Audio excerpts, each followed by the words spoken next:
Esculapio 2022. El Colegio Médico de Bolivia, a través de su Comité Científico Nacional, junto al programa Medicina al Rescate y ATV, presentan Premio Boliviano de Medicina Esculapio 2022, tercera versión. Esculapio Dorado del Pueblo, porque tú, como paciente, colega o amigo de un profesional en salud, puedes ser parte de esta premiación, votando o nominando al especialista en salud que creas meritorio por su trayectoria, trabajo humanitario y vocación de servicio en la salud. Acá te explicamos cómo puedes acceder al link que se encuentra en nuestras redes sociales. Entra a nuestra página oficial de Facebook, Colegio Médico de Bolivia. Ingresa al link de la descripción. Si es primera vez que estás ingresando, regístrate de una manera sencilla. Ingresa tu nombre, tu correo electrónico y una nueva contraseña para esta página. Tu contraseña debe ser de 12 o menos caracteres. Haz clic en registrar. Entra a tu correo electrónico y podrás verificar tu registro. Ingresa tu correo electrónico, contraseña nueva y podrás acceder al sistema de votación, donde encontrarás a los nominados a este galardón, donde puedes elegir entre los que están en la lista o nominar a uno nuevo. Tú decides. El Premio Esculapio Dorado del Pueblo, con el apoyo de Doctor TV.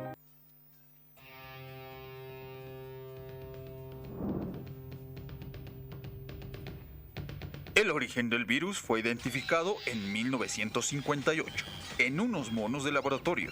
Sin embargo, estudios demostraron que los que transmitían el virus eran los roedores.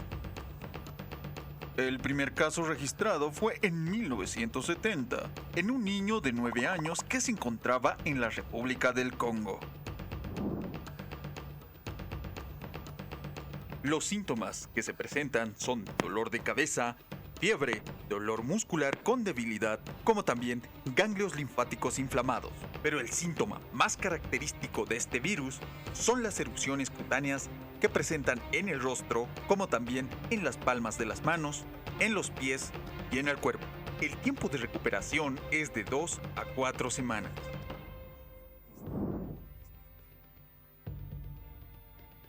Su propagación se da a través de la tos y estornudos de la persona con el virus.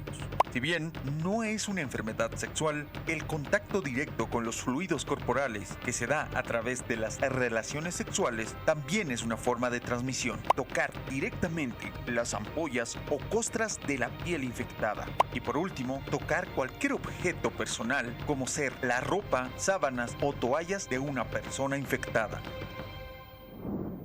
Pero, ¿cómo podemos prevenir?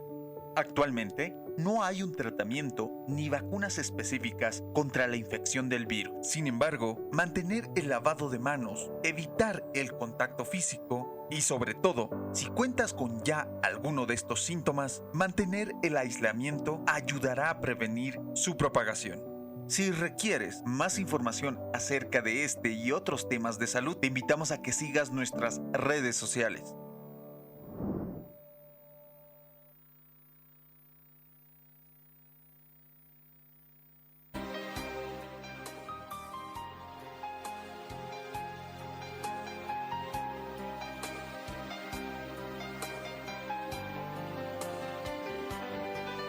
Queridos amigos, muy buenas tardes. Bienvenidos nuevamente a Doctor TV. Hoy hemos invitado nuevamente a la licenciada Cecilia Bandín porque habían quedado muchas preguntas entre las personas que enviaron sus cuestionamientos al WhatsApp y de que además recibimos mucha información en medios de comunicación sobre violencia de ciertas personas hacia integrantes de su grupo familiar. Cecilia, bienvenida nuevamente y gracias por aceptar la invitación. Muchísimas gracias a ustedes por considerarme nuevamente. Es para mí un placer poder acompañarlos. Gracias. Te hemos invitado para que nos puedas hablar sobre violencia en la familia, violencia familiar. ¿Cómo podemos enfocar nosotros, cómo podemos entender que esto suceda? Sí, bueno, lastimosamente la violencia es algo que está presente desde siempre, ¿no? en nuestro medio, en la sociedad, en los núcleos, ¿no?, familiares, lastimosamente se hace presente. Pero es importante poder tener un análisis amplio sobre el tema, porque en esta época tan acelerada en la que vivimos se escucha con mucha frecuencia el concepto de que es algo propio de la modernidad, es la influencia de los medios, es el no resguardo de los hijos, la guía escasa que hay sobre los hijos. Pero lastimosamente esos conceptos son vagos, porque la violencia no solamente se da por esos temas, no solamente se presenta en hogares donde la familia tiene que atender varias actividades a la vez, mamá, papá o tutores trabajan, no. La violencia es ese ejercicio de poder sobre la otra persona. Usualmente para que la violencia se expanda y genere un malestar importante, se necesita esa base de generar esa violencia psicológica, ¿no? Entonces, si quiebra a la otra persona, pues lastimosamente pasa a ser mucho más moldeable, ¿no? Pasa a ser mucho más fácil de ejercer un acto de violencia sobre la persona. Entonces, es importante ver que el concepto de violencia lastimosamente nos acompaña desde hace muchísimo tiempo en nuestra sociedad, pero se lo ha ido normalizando, naturalizando, romantizando incluso, pero es necesario verlo desde muchos elementos, ¿no? Son varios los factores que influyen. ¿Cuáles, por ejemplo? Está muy presente lo que es la estructura de personalidad, ¿no? En el ámbito de la psicología hay muchos tipos de personalidad, por nombrarlo así. Hay estructuras de personalidad donde la persona llega a tener un uso del pensamiento, de la razón, sin desprenderse de la realidad, ¿no? Necesariamente hay un uso de la conciencia, hay una angustia en relación al prójimo, hay otras características de personalidad donde ya hay una estructura perversa, maliciosa, donde busco hacer uso del prójimo para un beneficio propio y lo desecho porque es prácticamente similar a un objeto desechable, donde puedo cometer algún acto que atente contra la vida de la otra persona, donde ejerza violencia, pero como es un objeto desechable prácticamente no me remuerde la conciencia, no me angustio. Y tenemos otras estructuras de personalidad donde cualquier pensamiento siquiera que plantee alguna opción de violencia de por medio me genera muchísima angustia, donde prácticamente esa violencia me la ejerzo conmigo mismo, me sanciono yo. Me siento totalmente no apto para poder vivir en el mundo porque he considerado pensamientos totalmente maliciosos con respecto a alguien más, ¿no? Que si bien no los voy a ejercer, pero me sanciono yo, ¿no? Entonces es importante tomar en cuenta que el ser humano tiene muchas características en la personalidad y muchas estructuras, por un lado. Por otro lado, el entorno. Hay un entorno donde necesariamente se presentan situaciones ambivalentes, por lo tanto la persona empieza a estar en un estado defensivo, adopta una situación de vigilia para poder tener una conducta reactiva ante cualquier elemento, ¿no? Entonces, si veo constantemente que en mi hogar me felicitan por mis logros como niño, pero al mismo tiempo destacan que no son totalmente válidos en relación a los logros de mi hermano, un compañero, estoy en una situación ambivalente, entonces soy bueno, pero al mismo tiempo soy malo, no logro entender eso, o soy apto para poder cumplir con algunas labores del hogar, ayudando, pero al mismo tiempo no soy merecedor de que me comenten algunas cosas de la familia. Entonces hay muchos elementos que hacen que la persona adopte una conducta defensiva o en una relación de pareja.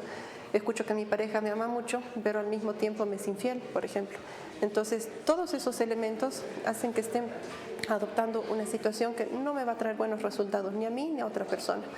Hay otros factores que se suman, ¿no? El consumo de sustancias, alcohol, que muchas veces llegan a nublar ese juicio que puedo tener para poder tomar decisiones que sean sanas, que sean favorables para el avance de la vida propia y ajena, ¿no? Entonces, son muchos elementos los que lastimosamente van ayudando a que esa conducta de violencia pueda ir creciendo, ¿no?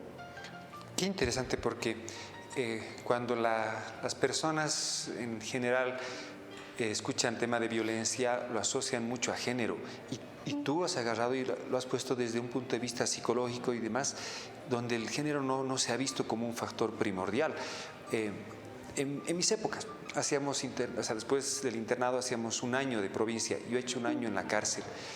Y en la cárcel donde yo trabajaba, que es en Oruro, es de varones y de mujeres. Y en la parte de la cárcel de mujeres, la mitad de las mujeres estaban por asesinato. O sea, a veces uno dice, las mujeres son las que reciben la agresión, las que sufren y demás cosas, pero cuando vemos estadísticas en la sociedad resulta que hay mucha agresión por parte también de la mujer. Sí. ¿Cómo funciona esta situación respecto al género? Sí, bueno, en realidad el tema del género desde un punto de vista psicológico no tendría que ser un factor absolutamente determinante, ¿no? Es evidentemente un factor que puede sumar, pero no es el decisivo para que la persona sea o no violenta. Sí me ha tocado escuchar en la consulta situaciones que van en ese sentido, ¿no? Personas que dicen, pero no creo que ella haga algo o haya hecho algo porque es mujer, y eso no tendría que ser un elemento decisivo y mucho menos la sociedad considerarlo como tal.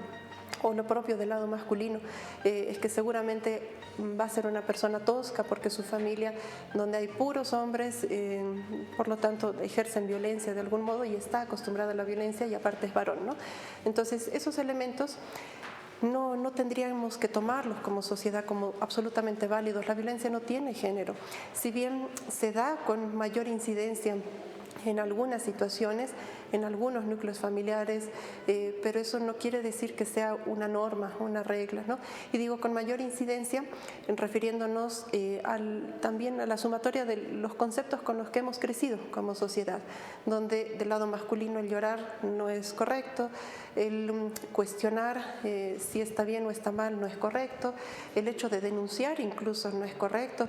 Sobre la angustia que la persona puede tener, se suma esa angustia de cómo voy a denunciar, porque van a pensar que no llevo los pantalones en la casa, que no soy una persona apta para desempeñarme como líder, que no estoy listo, que me dominan.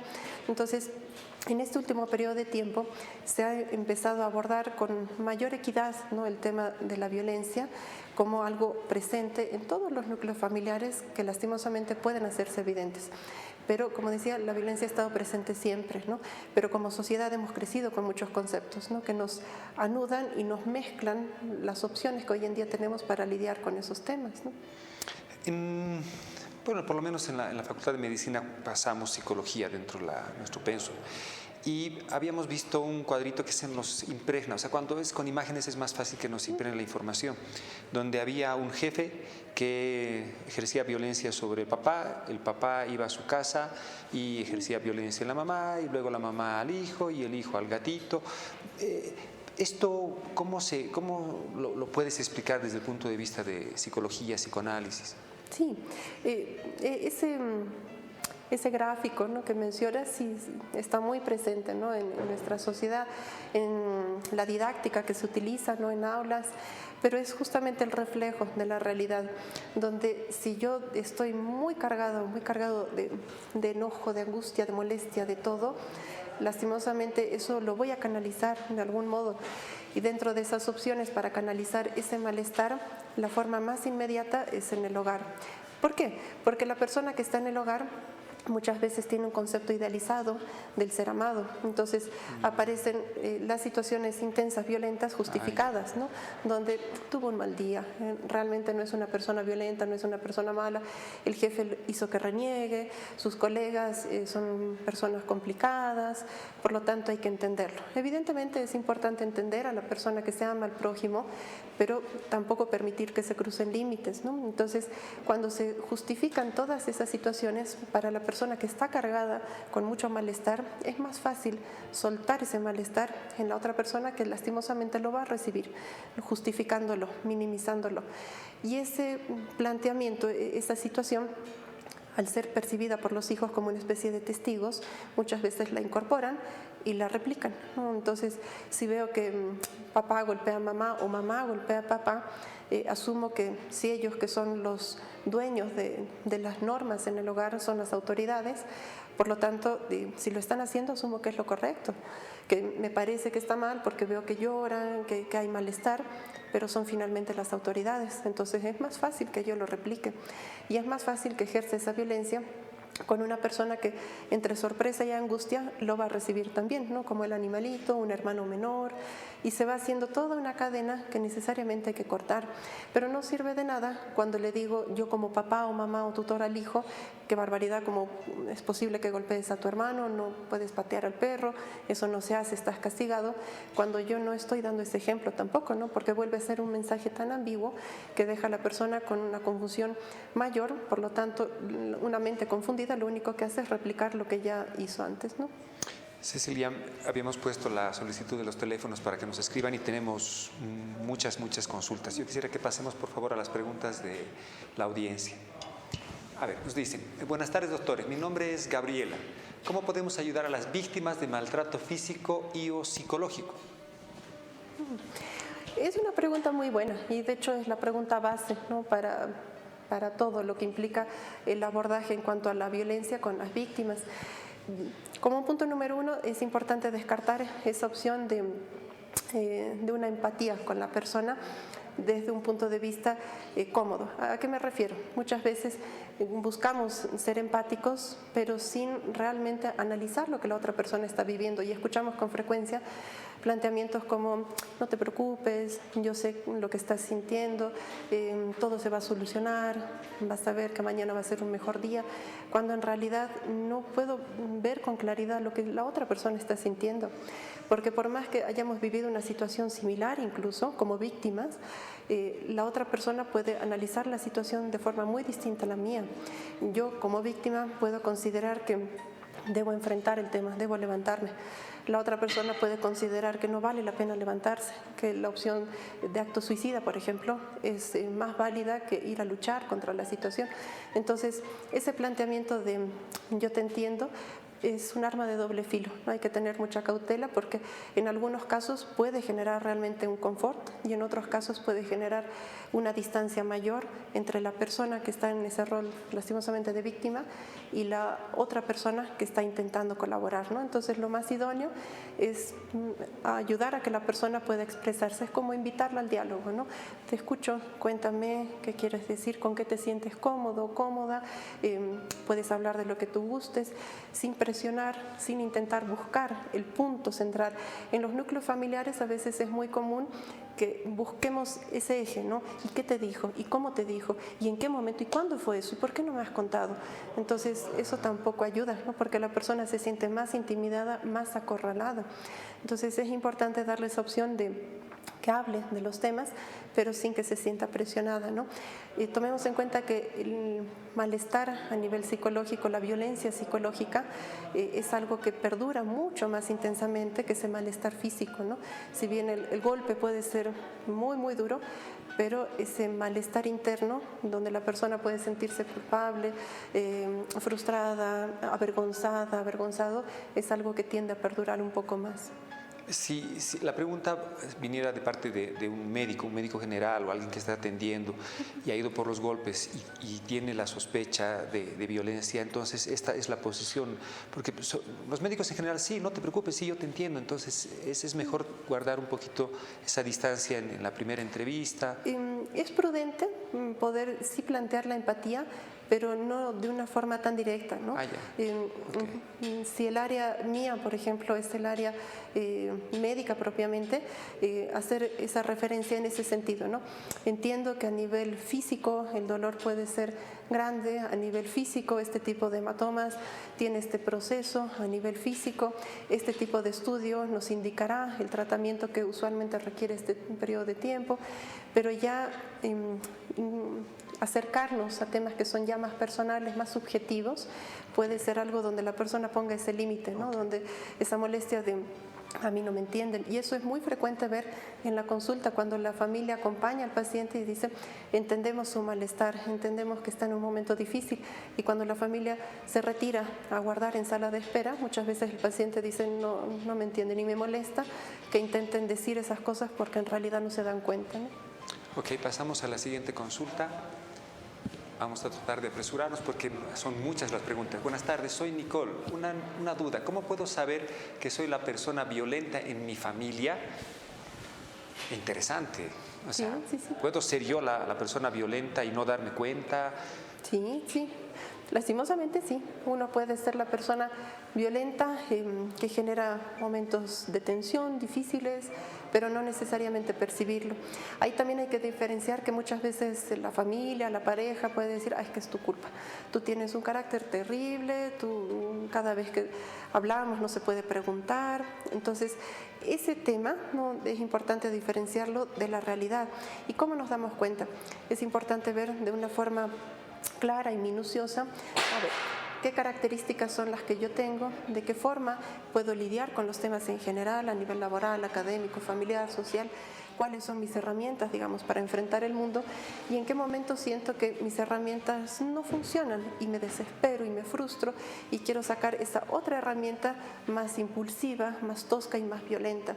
Entonces, si eso noto, por ejemplo, cuando estoy en un tema académico o cuando estoy en un tema familiar, en qué momento siento que esa situación me sobrepasa. Hay muchas personas que, por ejemplo, dicen, no me gusta la vida que tengo, me molesta, siento que es una vida injusta, que no me va bien como yo merezco, con mis logros, y puedo ser una persona muy pasiva, pero cuando nuevamente siento que hay una situación de injusticia, por ejemplo, en un comentario de la pareja, exploto y no me convierte en una mala persona, sino en una persona que por alguna razón está ejerciendo una conducta tosca, puede ser violenta, con esa pareja por un tema que es ya muy personal, que no necesariamente es de pareja. Entonces es importante diferenciar todas las situaciones y ver de qué forma reacciono yo con ese tema, qué hace que yo actúe de ese modo con los integrantes de la familia y con otros elementos de mi vida, ¿no? ¿Siempre existe frustración? ¿No es un requisito indispensable para ser violento? No, cuando hay una característica de personalidad, esa estructura de personalidad, no necesariamente la frustración es parte de la estructura de personalidad. Hace que la persona actúe de una forma totalmente tosca, hostil, como decíamos, viendo a las otras personas como un objeto desechable, y la frustración no genera parte, no angustia, no aparece la culpa ni la pena. Pasamos a la siguiente consulta. Gracias, amigos, por habernos escrito. Vamos a tratar de acelerar un poquitín. Buenas tardes. ¿Cómo podemos identificar a una persona que ejerce violencia con su familia siendo externo a la familia?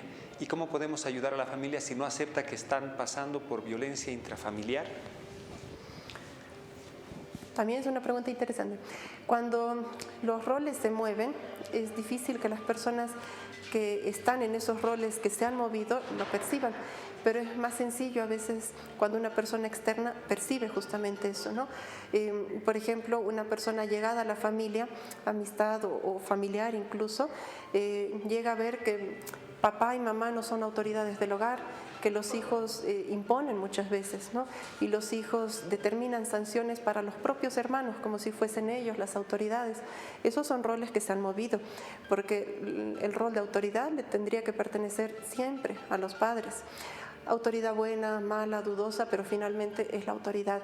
Y ante la autoridad, cada una de las personas del hogar verá cómo procede, ¿no? Habrán quienes dirán, es algo que tengo que cumplir, habrán quienes dirán, necesito salir de este lugar y necesito independizarme ya y formar mi propio hogar. Cada quien tiene que tomar esa decisión propia, ¿no? Pero cuando se percibe desde un lugar externo, estos roles movidos, se puede percibir con mucha más facilidad actos de violencia. Y como decíamos, con ese trasfondo de violencia psicológica, donde yo como una persona externa puedo ver que hay gritos que no corresponden, hay miradas, hay silencios, hay hostilidad que no tendría que suceder, pero plantearle a la persona que eso está sucediendo de una forma evidente puede ser muy difícil de aceptar, porque no nos olvidemos que el ser humano no necesariamente acepta planteamientos externos. Usualmente se pone esa coraza, ¿no?, para no lidiar con temas externos. Entonces, si viene alguien, un familiar, una amistad, y dice, esa conducta de tus hijos es totalmente inapropiada, ¿qué has pensado hacer al respecto? Porque considero que es un acto de violencia. Muchas veces se lo tiende a minimizar o a romantizar. Es que está en exámenes, ¿no?, tiene una exposición difícil, está tenso, o ha terminado con su pareja. Entonces volvemos a ese mismo ciclo donde minimizamos y permitimos que eso vaya creciendo. Y lastimosamente, como padres, si permitimos eso, estamos generando una situación caótica, porque ese hijo o hija en algún momento formará su propio hogar y, como usted decía, con el gráfico que mencionaba, de una persona va y ejerce violencia a otra, eso puede ser una opción. Claro, una opción, no es una norma, porque también es muy común escuchar personas que dicen: mi vida fue terrible, fue caótica, fue muy violenta. Por lo tanto, yo soy una persona violenta y ni modo, no soy así. Y eso tampoco es correcto, ¿no? Porque la vida de cada quien, como decíamos, puede ser buena o mala, pero es una responsabilidad propia de cada quien. Ver qué hago con eso, cómo voy a lidiar con eso, es mi responsabilidad, ¿no? ¿La suegra es una persona externa? Bueno, sí, no, tendría que ser una persona externa, ¿no? Cuando se conforma ese núcleo, ese nuevo hogar, tendría que estar conformado por los dos integrantes de la pareja, y si deciden ampliar la familia con los hijos, no, ese tendría que ser el núcleo familiar. Entonces, los dos integrantes de la pareja, los hijos, otros integrantes aledaños, ¿no? Mascotas, etcétera, porque también forman parte de ese núcleo, pero ese tendría que ser el núcleo. Cuando se presenta en ese mismo núcleo suegra, suegro, tíos, padrinos, etcétera, y tienen la misma función y rol que la pareja, eso es una complicación, ¿no? Porque puedo dialogar y definir algunos detalles con mi pareja, pero no necesariamente con mi pareja y la persona a la que mi pareja le rinde muchas veces opiniones, sugerencias o respuestas, ¿no? Que vendría a ser la suegra o suegro. Entonces no se puede lidiar con mucha facilidad entre tres, ¿no? Lo ideal es que sea la persona con la pareja. Ok, pasamos a la siguiente consulta. Buenas tardes, doctores. Saludos desde Cochabamba. Mi pregunta: si hay violencia intrafamiliar en mi familia, ¿cómo podría frenar para que mis hermanos no sufran todo lo que sufrí y mis padres no quieren recibir terapia? Bueno, no se puede obligar, ¿no?, a las personas.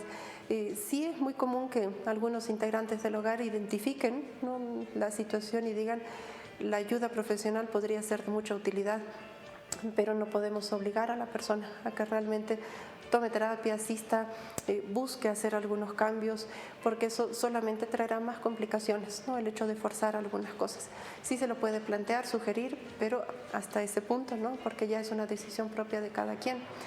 Pero es importante tomar en cuenta, como decíamos, si los roles se desfasan, si las situaciones en el hogar ya empiezan a cruzar ciertos límites, ¿no?, entre roles desfasados, donde puedo ver a un papá que no necesariamente está haciéndose cargo de solucionar algunos temas, ¿no?, de guiar, digamos, ¿no?, a los hijos, sino que está más ausente. Hay algún conflicto y háblalo con tu mamá, o mamá, bueno, así es la vida, ¿no? Eso no es propiamente una guía.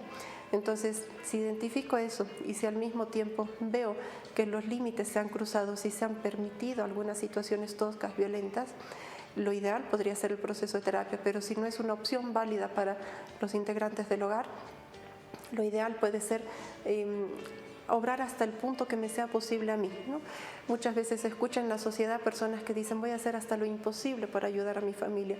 Y está bien, pero ese imposible tiene que tener un límite también con uno mismo.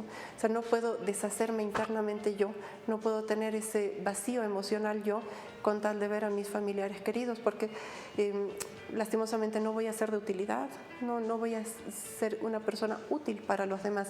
Voy a estar internamente tan deteriorado, tan agobiado, con estadios depresivos, ansiosos, tan mal a nivel emocional, que no voy a poder ver con claridad la situación y tampoco ser un punto referencial de apoyo para las personas que lo van a necesitar, ¿no?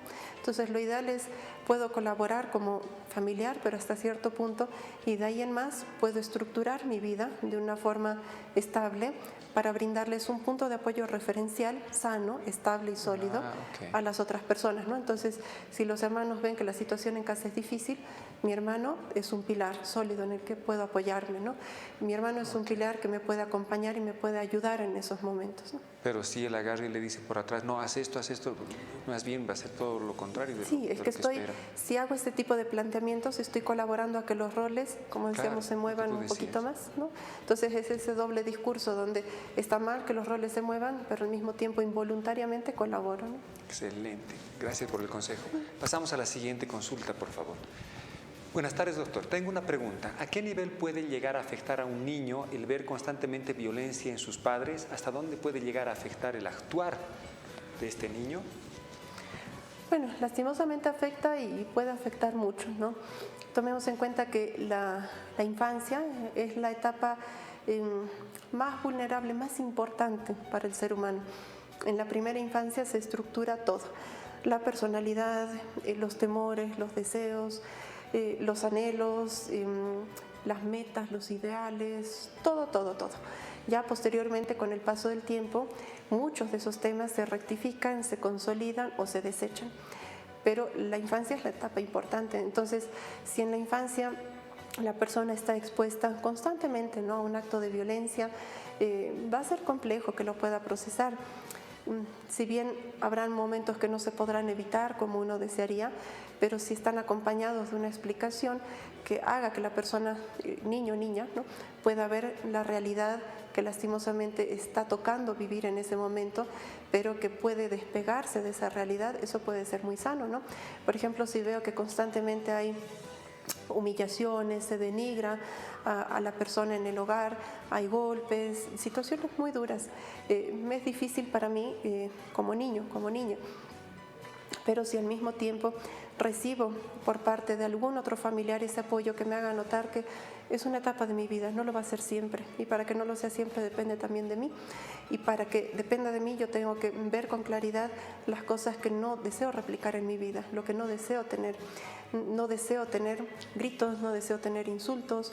Por lo tanto, cada vez que identifico algo así, puedo ver que puedo ayudar a mamá, papá, al hermano hasta cierto punto, como decíamos, pero de ahí en más voy a estructurar mi propia vida y meta.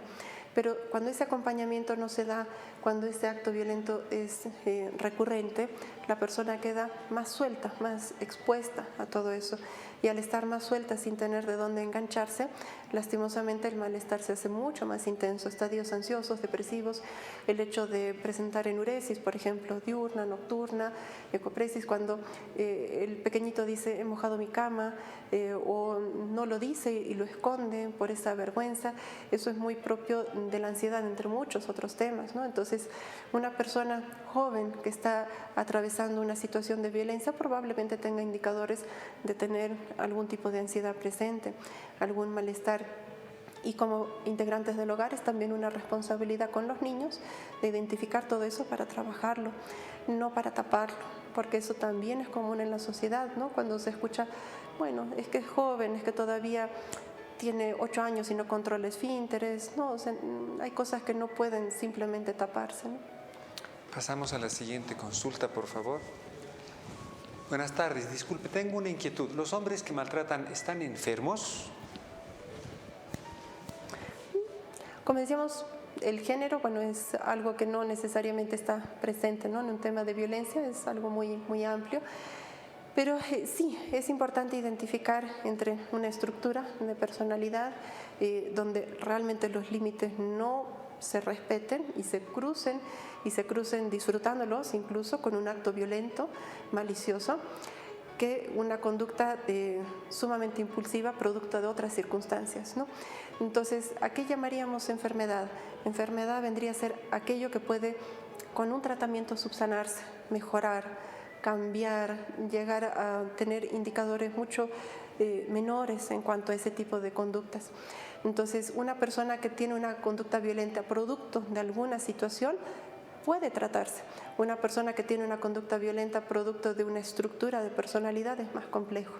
Entonces, algo que es importante hacer como un punto número 1 es identificar si se trata de una estructura o si se trata de alguna otra circunstancia que genera ese acto de mucho más intenso, ¿no?, de violencia. Pero a ver, interesante en este punto, porque en muchas situaciones, obesidad, por ejemplo, dice, no, tiene que comprenderme porque esto es una enfermedad. O sea, más bien sacan para la ecuación decir, no, entiéndanme que yo no hago esto porque quiero, o sea, esto es porque estoy enfermo. Yo soy violento, quiero que lo entiendan, es porque estoy enfermo. O sea, en lugar de ser algo, en el concepto que nos acabas de dar, de que algo podemos revertir, mejorar, tratar, modificar y demás, más bien lo tratan como algo, no, pues ya estoy enfermo, entonces tienes que aguantar lo que yo estoy padeciendo. Sí, es muy común escucharlo así, con el consumo de alcohol, ¿no?, de sustancias, exacto. El tema de alimentos, es muy frecuente, pero es importante ver que el hecho de vivir una situación compleja como una enfermedad no quiere decir que automáticamente la persona pueda adoptar un rol pasivo de ni modo, así es la vida. No, lo ideal es que la persona pueda adoptar un rol activo, donde me toca vivir una situación en particular por algún tema, no sé, un tumor, un desbalance hormonal, etcétera, que me genera una conducta violenta, pero es mi responsabilidad buscar el bienestar del prójimo. Exacto. Por lo tanto, es mi responsabilidad buscar un tratamiento, cumplirlo, tener la adherencia al tratamiento, adecuarme, buscar todas las opciones que estén a mi alcance para yo ser una persona que sume en la vida de los demás. Porque si eso no lo hago, si no busco la forma de modificar eso, y no podría exigir ser una persona que sume en la vida de los demás. No puedo exigirle, por ejemplo, a la pareja, te tienes que quedar conmigo, porque así nos hemos comprometido en el momento en que decidimos formar un hogar. No puedo pedirle a otros familiares, tienen que estar conmigo en momentos extremos de violencia. No puedo pedirle a los colegas, bueno, aguántenme porque yo soy así. No, la idea de la enfermedad es que la persona pueda buscar de forma activa cómo hacer con eso. Gracias. Pasamos a la siguiente consulta, por favor. Buenas tardes, soy Melanie. Mi duda es, ¿por qué los piropos son una forma de violencia? ¿Los piropos son una forma de violencia? A ver, esto está interesante. Los piropos pueden ser muy gratos o también muy incómodos, ¿no? Depende el contexto, depende la persona que está, diríamos, siendo piropeado, y depende la persona que está brindando, ¿no? Esas palabras, ese tipo de comentarios, etcétera. Porque es importante tomar en cuenta cuál es el contenido, ¿no? Ya qué es lo que se apunta con eso. Porque si el contenido es a nivel de invadir, por ejemplo, la vida de la otra persona, o a nivel sexual, puede ser algo incómodo, molesto, porque automáticamente genera una opción, ¿no? Una opción posterior, imaginariamente, de que eso pueda cumplirse, ¿no? Entonces escucho un piropo con un alto contenido sexual, grosero, hostil, y automáticamente me invade el temor, ¿no? El miedo de que esa situación pueda cumplirse, y me asusta y me enoja, y respondo de una forma que no lo había pensado que yo podía responder así, porque me siento violentada, por ejemplo. Pero si ese piropo lo dice una persona que me encanta, que me gusta mucho, que deseo que forme parte de mi vida, puede tener otro tipo de componente para mí. Ya no me genera esa ansiedad, ese malestar, ya no me asusta. Más bien deseo que se repita y que me vuelva a decir algo más, que vendría a ser el coqueteo. Entonces es importante diferenciar en qué contexto y qué es lo que genera la persona y cuál es la finalidad de la persona que brinda ese piropo, ¿no? A veces nos pasa, estamos en un parque y vemos que el varón, un soldadito, digamos, agarra y a la chica que le gusta le jala las trenzas. Y la chica que jala las trenzas corre, agarra una piedra y le tira la piedra. Y a veces para nosotros, ¡wow! ¡Qué muestra de violencia! Pero esto que dice el contexto no es el mismo para nosotros que para las personas que están en ese momento, en esos actos. Sí. Es importante con mucha cautela ver siempre este contexto. Y digo con cautela porque sucede lo que usted menciona, ¿no? Esa sorpresa de decir, pero qué barbaridad, ¿cómo es posible? O qué persona tan difícil que no acepta un piropo, que también se escucha en la sociedad, pero repercute de forma muy distinta, ¿no? Entonces es muy importante diferenciar eso, el contexto cultural, el contexto de ese momento, ¿no? Toda la situación influye. Gracias. Pasamos a la siguiente consulta. Gracias por haber escrito tanto al programa. ¿Por qué un esquizofrénico odia a su mamá y psicológicamente la enfrenta con cosas que son mentira, o sea, que son causa de su enfermedad? ¿Qué pasa con la esquizofrenia? Es un tema muy interesante. De hecho, es uno de los... la psicosis, que la esquizofrenia forma parte, ¿no?, de la estructura psicótica, es uno de los grandes estudios que ha iniciado, ¿no?, la psicología en cuanto a la salud mental. Y digo iniciado porque, bueno, Sigmund Freud, quien era médico psiquiatra y que empezó a investigar en cuanto a la psicología, tuvo casos muy interesantes con esta estructura de esquizofrenia. Si bien en grandes escritos, en muchos casos se percibía eso, no esa angustia con respecto a la madre, no es necesariamente un global, ¿no? Lo que Freud, por ejemplo, planteaba en su teoría del complejo del Edipo, que no tiene nada que ver, ¿no?, con lo que usualmente se conoce con el complejo de Edipo, pero lo que Freud planteaba es que el ser humano va atravesando distintos momentos, distintas etapas, y se va enganchando, por decirlo así, ¿no?, con lo que le permite la mamá o lo que le permite el papá, las identificaciones, los ideales, etc. Y muchas veces se queda mucho más pegado con respecto a la mamá y muchas veces más pegado con otras personas. En otras palabras, dentro de la esquizofrenia hay una ruptura con la realidad, hay una certeza inamovible, absoluta, y dentro de esa certeza la mamá suele participar, pero no me refiero como cómplice, sino como una persona con la que no ha llegado a haber tanta lucha, como si fuesen uno solo, ¿no? Mamá que entiende, que está presente, digamos, dentro de esos pensamientos delirantes, y las otras personas que ponen un límite. Por ejemplo, es muy común a veces escuchar en la sociedad personas con una estructura de esquizofrenia, porque no solamente están recluidos en centros de salud a nivel de psiquiatría, como psiquiátricos, ¿no?, sino que es algo que está presente en la sociedad, ¿no? Entonces es muy común escuchar personas que tengan un pensamiento muy direccionado en relación a la mamá, como si fuesen uno solo, como si fuese una sola persona, y no necesariamente con otros individuos, ¿no? Pero eso tampoco nos asegura una conducta de violencia. Entonces la esquizofrenia es algo que hay que analizarlo desde varios ángulos, son muchos los elementos que influyen, pero con esa característica inamovible, ¿no?, la certeza, la ruptura con la realidad, los sentidos muchas veces un tanto distorsionados, porque no hay la opción de la persona de poder dar un significado a las cosas que le suceden, entonces vuelve y jala un concepto anterior, ¿no? Por ejemplo, hay muchas películas en el cine, ¿no?, que realmente tocan estos temas, y que es interesante para las personas que, si bien no están en el área de la psicología, la psiquiatría, que puedan percibir que la esquizofrenia no corresponde necesariamente a un tema totalmente irreal o lejano, sino que es algo muy propio, ¿no?, muy mundano, diríamos. Pienso que lo has tocado de manera sorpresiva, porque nos has dejado, a mí me has dejado así, y ahorita producción también me dice, ojalá, o sea, quiero que te comprometas en que podamos hablar al respecto de esto en un siguiente programa, si fueras tan amable, sí. Cecilia. No, pasamos a la siguiente consulta. Gracias. Buenas tardes, doctor. Mi nombre es Gabriela. Mi pregunta es, ¿todas las personas con personalidad narcisista son violentas? ¿Es requisito? No, bueno, en realidad no. Si bien, como decíamos, la violencia tiene muchas formas de presentarse, y la violencia psicológica tiende a ser la base de todo, es algo que se percibe, ¿no?, en personas narcisistas, ¿no?, esa sutil, digamos, violencia psicológica sobre la otra persona, pero no quiere decir que sea un requisito fundamental, ¿no? En el caso de una estructura, ¿no?, que contenga características narcisistas, muchas veces se busca esto, ¿no?, estar por encima del prójimo, pero así, ¿no?, o sea, buscando la forma de ascender. Entonces sí puedo ejercer cierta violencia con algunos comentarios, planteamientos, donde me valido yo como persona y hago lo contrario con el prójimo, pero no es algo unánime, ¿no?, que se presente como una base siempre en una característica narcisista. Como decíamos, la violencia psicológica está acompañándonos, pero en ese porcentaje tan elevado como muchas veces se piensa en una persona narcisista, no necesariamente, ¿no?, puede ser algo sutil incluso.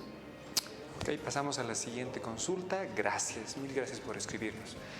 Hola, ¿las personas depresivas son violentas cuando invaden su espacio? ¿Son personas así que no quieren tener cerca a otras personas?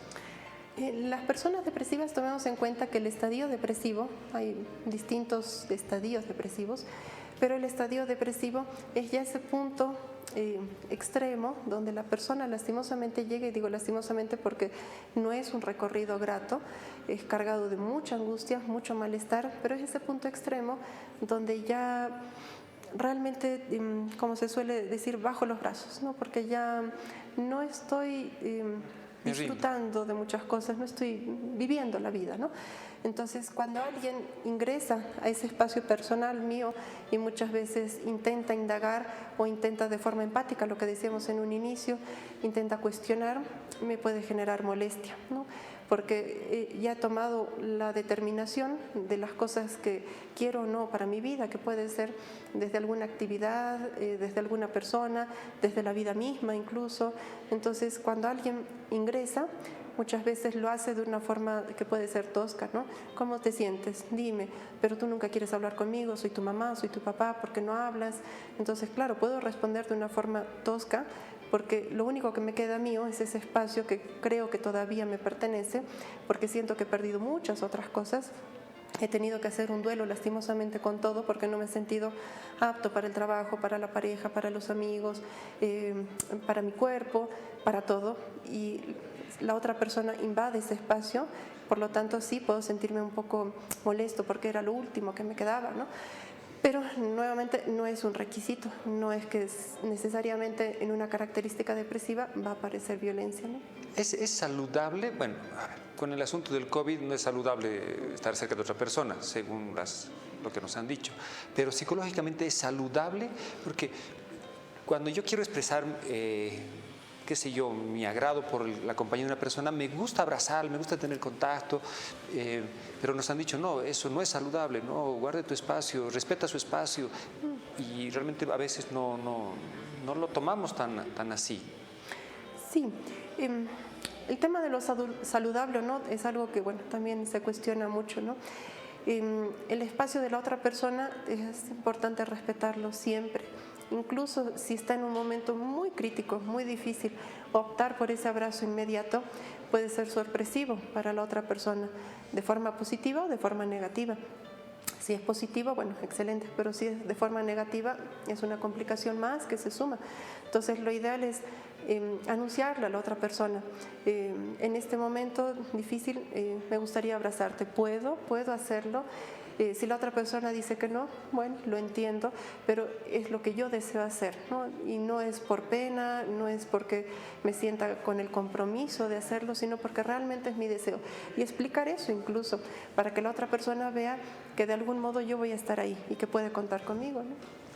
Pasamos una consulta más. Nos dicen, buenas noches, doctora. ¿Cómo frenar la violencia psicológica ejercida sobre un anciano por parte de un hijo abusivo sin generar conflicto intrafamiliar? ¿Existe alguna instancia donde denunciar? Aquí ya, bueno, todas las preguntas hasta ahora han ido marcadas en la parte científica, terapéutica y demás, y aquí ya nos ponen esta situación. Si vos te enteras de que hay una violencia, tienes la obligación de denunciar. ¿Cuál es el actuar de un especialista? Bueno, si la persona en la consulta refiere justamente eso, ¿no? Que hay un acto de violencia que se está ejerciendo sobre una tercera persona, que vendría a ser el adulto mayor, es importante ver todas las instancias posibles para que esa violencia pueda realmente minimizarse y desaparecer en lo posible, ¿no? Pero no es algo tan sencillo, porque muchas veces se suman elementos que no se llegan a contemplar en un inicio.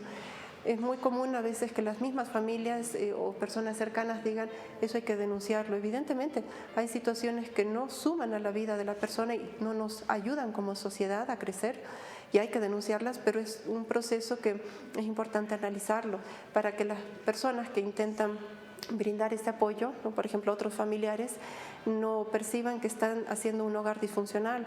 No, porque muchas veces aparece la culpa, ¿no? De no tendría que haber dicho de eso de mi hermano, de papá, del abuelo, etcétera, ¿no? Entonces, en psicología es importante identificar todos los elementos que pueden ayudar a que realmente esa opción pueda ser la más viable y la persona pueda tener el resultado más idóneo. Hay muchas instituciones que buscan justamente subsanar ese tipo de casos, el mismo Colegio de Psicólogos, para poder brindar el apoyo, ¿no? Ahora, si no es una posibilidad la denuncia por alguna razón que la familia llegara a considerar, es importante que la persona pueda fortalecerse para hacerle frente a esa situación de violencia psicológica. El mismo techo donde vivan las personas puede ser que siempre esté ahí, ¿no? O sea, que siempre tengan que vivir bajo el mismo techo, pero la idea es fortaleciéndose para hacerle frente a la situación. Cecilia, la semana pasada y esta semana te hemos invitado tocando dos temas controversiales, difíciles de charlarlos, pero tú has demostrado que cuando se tiene el conocimiento, se tiene la experiencia, lo puedes hacer así, abiertamente, transparentemente, didácticamente, y todos hemos salido, tanto las personas que nos ven en sus hogares como mi persona, agradecidos por tus conocimientos, tus palabras y la forma que tú ves la vida en estos dos puntos. De todo corazón, mil gracias, Cecilia. ¿Dónde te pueden encontrar las personas? Bueno, muchísimas gracias. La agradecida soy yo porque realmente es un espacio muy grato para poder abordar temas que son complejos, ¿no? Como sociedad no son complejos, pero muy agradecida. Y cualquier duda, consulta, pueden hacerlo al 701-26602, al consultorio 244-1717. El consultorio se encuentra en la avenida 6 de agosto, entre Belisario Salinas y Pedro Salazar, el edificio Medicentro, primer piso, oficina 11, o también mediante redes sociales como Cecilia Bandín, psicóloga clínica, psicoanalista.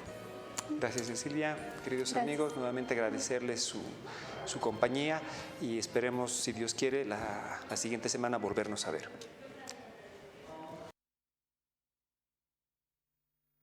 Esculapio 2022. El Colegio Médico de Bolivia, a través de su Comité Científico Nacional, junto al programa Medicina al Rescate y ATV, presentan Premio Boliviano de Medicina Esculapio 2022, tercera versión. Esculapio Dorado del Pueblo, porque tú, como paciente, colega o amigo de un profesional en salud, puedes ser parte de esta premiación, votando o nominando al especialista en salud que creas meritorio por su trayectoria, trabajo humanitario y vocación de servicio en la salud. Acá te explicamos cómo puedes acceder al link que se encuentra en nuestras redes sociales. Entra a nuestra página oficial de Facebook, Colegio Médico de Bolivia. Ingresa al link de la descripción. Si es primera vez que estás ingresando, regístrate de una manera sencilla. Ingresa tu nombre, tu correo electrónico y una nueva contraseña para esta página. Tu contraseña debe ser de 12 o menos caracteres. Haz clic en registrar. Entra a tu correo electrónico y podrás verificar tu registro. Ingresa tu correo electrónico, contraseña nueva y podrás acceder al sistema de votación, donde encontrarás a los nominados a este galardón, donde puedes elegir entre los que están en la lista o nominar a uno nuevo. Tú decides. El premio Esculapio Dorado del Pueblo, con el apoyo de Doctor TV.